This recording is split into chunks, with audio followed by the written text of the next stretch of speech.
سلام ګرانو زده کوونکو، ستړي مه شئ، وخت ساعت په خیر. هیله د ټول ښه یاستئ. ګرانو زده کوونکو، په تیرو درسونو کې مو د پلټونکي خبریالۍ په اړه بحث کړی او په بېلابېلو موضوعاتو باندې مو د پلټونکي خبریالۍ وغږېدلو.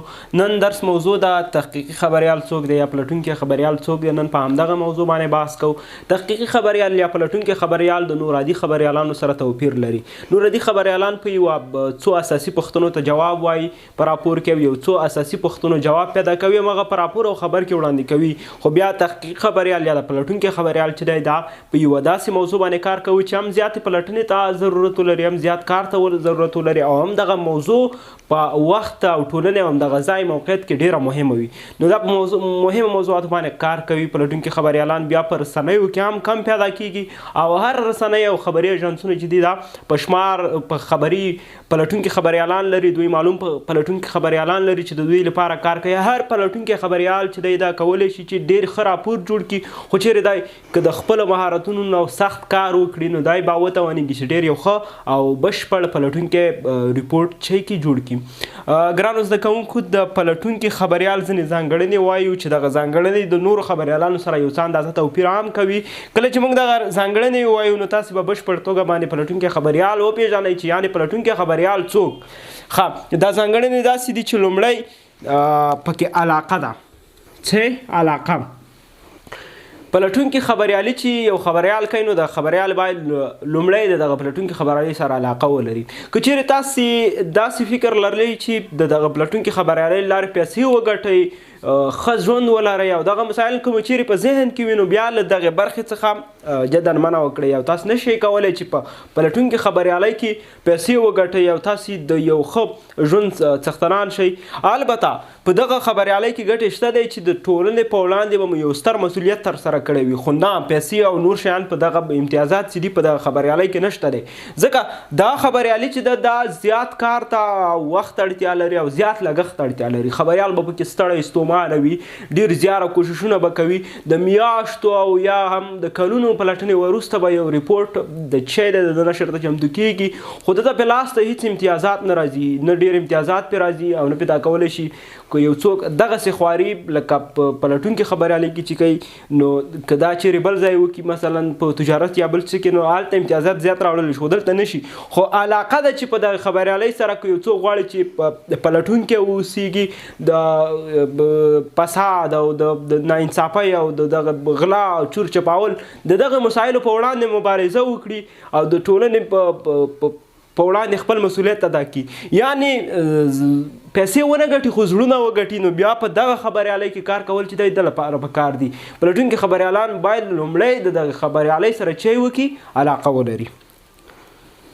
دویم، د پلټنې ځواک لرل یا پلټنه کول. پلټنه د پلټونکي خبریالۍ لپاره ډېره اړینه او اساسي برخه ده. نو به هر په خبریالۍ کې چې د خبریالۍ هره برخه وي د دې لپاره پلټنه ضرور ده چې باید پلټنه وشي، خو بیا په پلټونکي خبریالۍ کې پلټنه ډیره ضروري ده. پلټونکي خبریالي بغیر له پلټنې نه کیږي چې یو څوک دې چیرته کینی او دغه پلټونکي ریپورټ د خپل چمتو شي. نه، اوس په رسنیو کې داسې خبریالان هم شته دي چې له خپلې چوکۍ نه خوځېږي خو انلاین هر شی راټولوي او ریپورټ ترې جوړوي.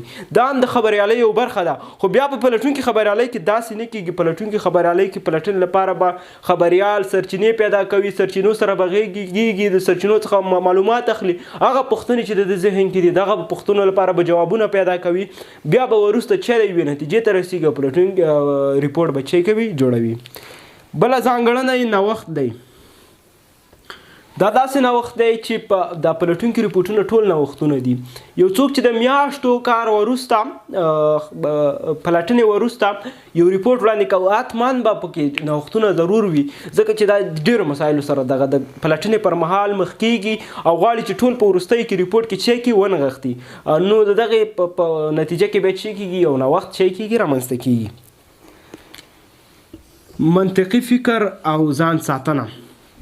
د پلټونکي خبریال لپاره پکار ده چې یو منطقي ذهن ولري او همدارنګه د ځان ساتنې لپاره هم دا ځینې مهارتونه ولري چې دا یې ځان وشي ساتلی، ځکه چې په دغه پلټونکي خبریالۍ کې زیاتې ستونزې دي چې موږ مخکې هم یادونه کړې وه.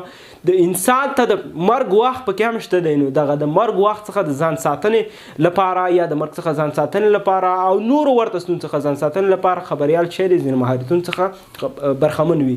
خبریال باید داسې واوسېږي چې د یوې سرچینې نه چې کله پوښتنې کوي دا یې ترې خبرې اخلي یا داسې معلومات اخلي، نو د هر ځواب کې باید پوښتنه پیدا کړي، د هرې پوښتنې لپاره پوښتنه پیدا کړي. دا چې کله پوښتنه کوي او سرچینه ورته جواب وایي، د جواب لپاره باید دا دومره ځواک ولري چې د جواب کې بله پوښتنه پیدا کړي. او پلټونکي خبریالان هم داسې هم وي چې دوی کله سرچینو سره خبرې کوي، سرچینه چې ورته هر ډول ځواب وایي، دوی ورته له وړاندې بل پوښتنه چې وي پیدا کړې وي. که یو څوک د خپل بریالیتوب په اړه غږیږي یا یو سرچینه د خپل بریالیتوب په اړه غږیږي، نو خبریالان په دغه وخت کې داسې پوښتنه پیدا کوي چې ټول به عجیب او حیران شي. لکه دا پوښتنه دې کوي چې ته بریالی نو دا ناکام څوک دي، داسې نور عجیبې ډېرې پوښتنې. نو خبریال باید د یو ډېر منطقي ذهن څښتن شوی وي. انعطاف پذیري خبریالان چې کله پلټنه کوي، پلټونکي خبریالان کله چې یو لوری پلټي، نو دغه پلټنې پر مهال له نورو جالب اړخونو سره مخ کیږي، دغه موضوع ته بل خوا ځي، نور جالب اړخونه ورته پیدا کیږي. نو په دغه وخت کې خبریال ته پکار ده چې دغه یو اړخ راونه نیسي او نه یو اړخ پسې ونه خلي. که جالب اړخونه نور را پیدا کیږي نو دای باید وڅېړي. کله چې خبریال پلټنه کوي، د پلټنې پر مهال چې دای کوم لوری څېړي، نو دغه د لوري نه وراخوا نورې موضوعات دته پیدا کیږي چې ډېر جالب وي، د چې کوم هدف دی د نه ډیر جالب وي، نو دته پکار ده چې دغه یو لوری ونیسي، نور اړخونه ورسره چې وي کې هم وڅېړي. پراخه پوهه او د تحقیق غوره مهارتونه خبریال ته پکار ده چې یو پراخه پوهه ولري، چې دا اوس خبریالانو ته نړۍ ورکړې ده د ډیجیټل نړۍ په راتګ سره یا د ډیجیټل دغه پرمختګونو په راتګ سره خبریال ته دا اسانتیا پیدا شوې ده چې دی د یو ښې پوهې ترلاسه کړي او ودې شي کولی چې یو د ښې پوهې څښتن شي.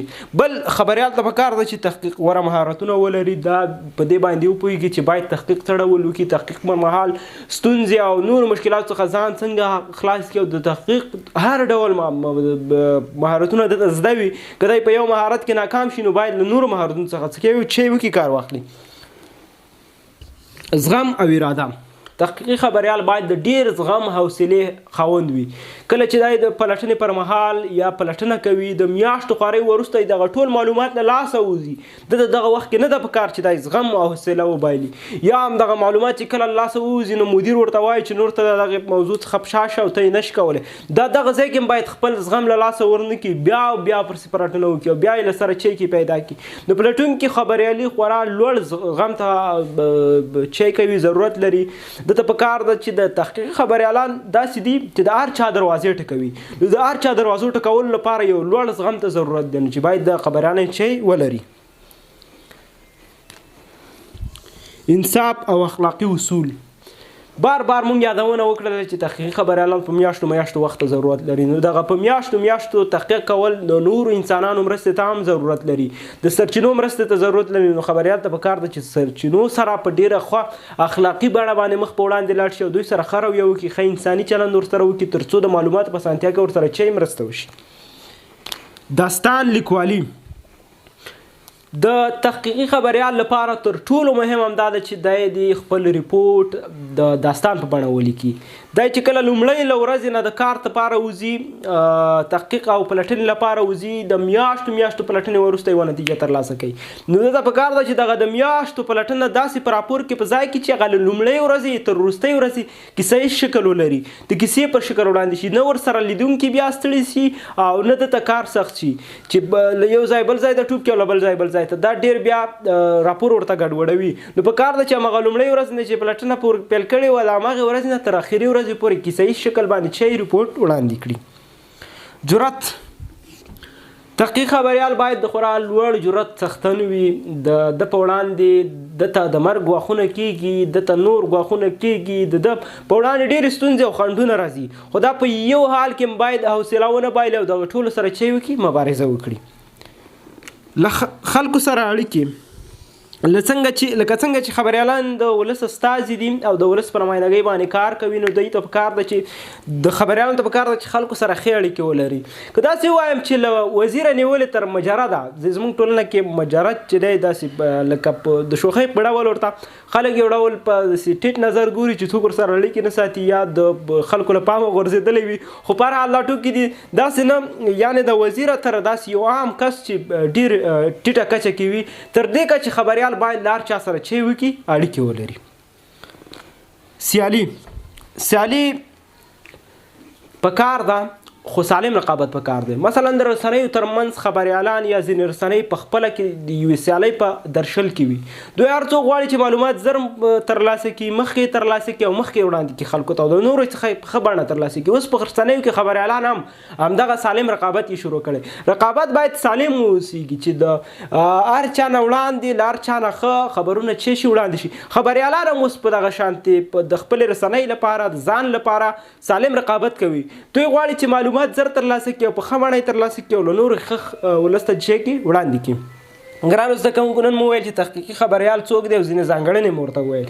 د تحقیقي خبریال ځانګړنې دا وي چې دی باید د خبریالۍ سره علاقه ولري، پلټنې چې دا باید د پلټنې ځواک ولري، بل نوښتي ځواک ولري، همدارنګه منطقي فکر او ځان ساتنې مهارتونه د زده وي، بل انتباهګذاري وکړي، همدارنګه پراخه پوهه او د تحقیق غوره مهارتونه یې زده وي، زغم او اراده ولري، بل انصاف او اخلاقي اصول یې زده وي، داستاني وشي کولی چې داستاني لیکوالي وکړي، جرأت یې لوړ وي او له خلکو سره ښې اړیکې ولري، همدارنګه سالمه سیالي وکړي.